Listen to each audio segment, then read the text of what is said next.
The United States was hit by many hurricanes over the years. Which one do you think made the most people dead meat?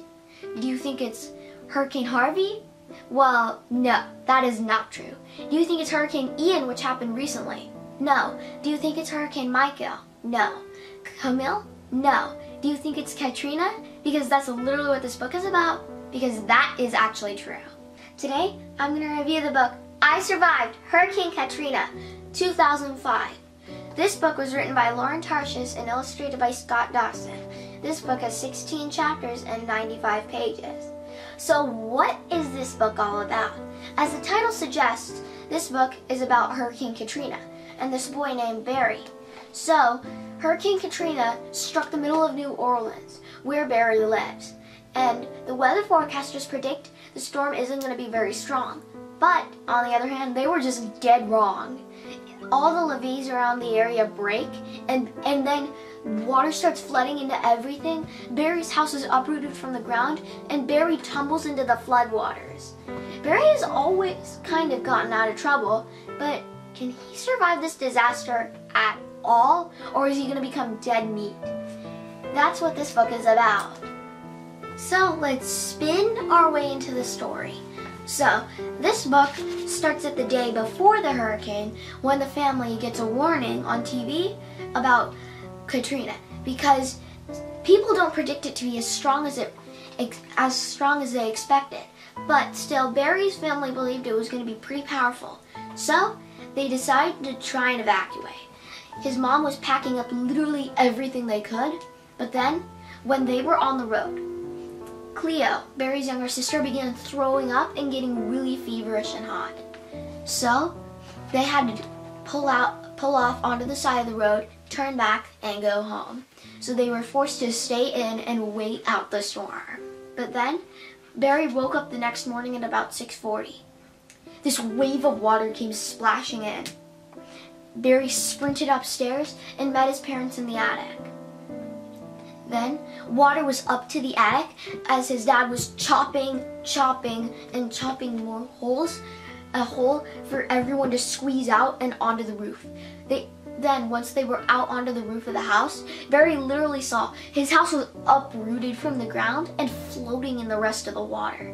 That's just creepy. How would your house get uprooted? A hurricane would do that. So, Barry was reaching for his dad's hand, but somehow his hand sliced through empty air. He fell down. The last look he saw before he fell into the water was a terrified look on his dad's face. After Barry tumbles into the water, he's fighting for his life. And then he finds this oak tree. He manages to grab onto its V-shaped branches and sit in the middle of it. Then he sees this house float by. He jumps into the house as soon as it's close enough for him to get in. Then he hears this dog. Cruz, he thought. Barry went and found supplies in the fridge, and there was food and water inside there. Both of them ate and drank, and Barry took a nap. After that, Barry and Cruz encounter this girl named Nell. So Nell took them over to a bridge that was partially covered in water, but still, some of it wasn't covered, and that part is where Barry and Cruz ended up getting dropped off. A while later, he hears his name being called many times. Then he runs toward the sound, and his family finds him, and they all share a hug together. I'm going to tell you some quick facts about Hurricane Katrina. Katrina is the 4th strongest hurricane to ever make landfall in the United States, behind Hurricane Michael, Hurricane Camille, and the 1935 Labor Day hurricane. And also, Hurricane Katrina managed to deal damage to 7 states. The worst of all hit Louisiana, up to 1,580 people dead. 135 people are still missing. I'm guessing they're dead, because missing for 17 years? Probably.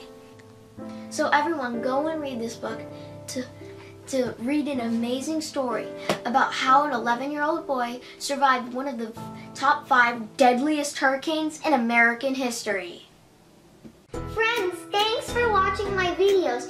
Please like, comment, share, and subscribe to my channel to stay tuned in on my new videos. I'll fly over to my next video. See you there.